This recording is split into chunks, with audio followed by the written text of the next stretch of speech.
সম্প্রতি মেট্রো রেলের বিয়ারিং পড়ে এক ব্যক্তি মারা গেছেন। সরকার নিহত পরিবারকে ৫ লাখ টাকা দেওয়ার ঘোষণা দিয়েছে।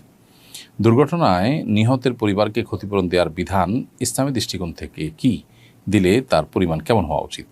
একজন মানুষ যদি কারোর কোনো অনিচ্ছাকৃত কাজের কারণে মারা যায়, যেমন এই যে রেলের বিয়ারিং পড়েছে সেটি পড়ে মারা গেছেন তিনি, এটি ইচ্ছাকৃত না, অনিচ্ছাকৃত, এবং এর দায় রেল কর্তৃপক্ষ নিতে বাধ্য। অতএব এই কর্তৃপক্ষ মানুষটির তার যে জীবন চলে গেল এর জন্য রক্তমূল্য দিতে, যেটাকে দিয়ত বলা হয় শরিয়ার পরিভাষায়, এটা দিতে তারা বাধ্য। এই রক্তমূল্য হলো ১০০ ওঁটের মূল্য। ১০০ ওঁট এটার যে মূল্য সেটি আজকের বাজারে আমরা হিসাব করলে প্রায়, মিডল ইস্টের হিসাব করলে ৪ থেকে ৫ লক্ষ সৌদি রিয়াল হওয়ার কথা।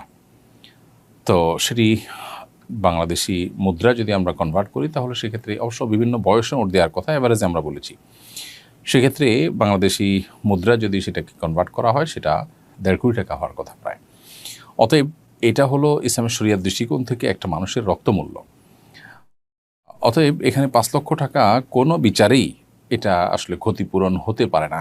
সেই পরিবারের একজনকে চাকরি দেওয়ার কথা আমরা শুনেছি, তাতেও আসলে একটা মানুষের জীবনের ক্ষতিপূরণ, ক্ষতিপূরণ তো আসলে দেওয়া সম্ভব না, অন্তত গ্রহণযোগ্য লেভেলে ক্ষতিপূরণ দেওয়ার প্রচেষ্টা করা হয়েছে, সেটির মধ্যে এটা পড়ে না। মানুষের জীবনের মূল্য আসলে আমাদের দেশে এতটাই কম যে এটি বলার অপেক্ষা রাখে না।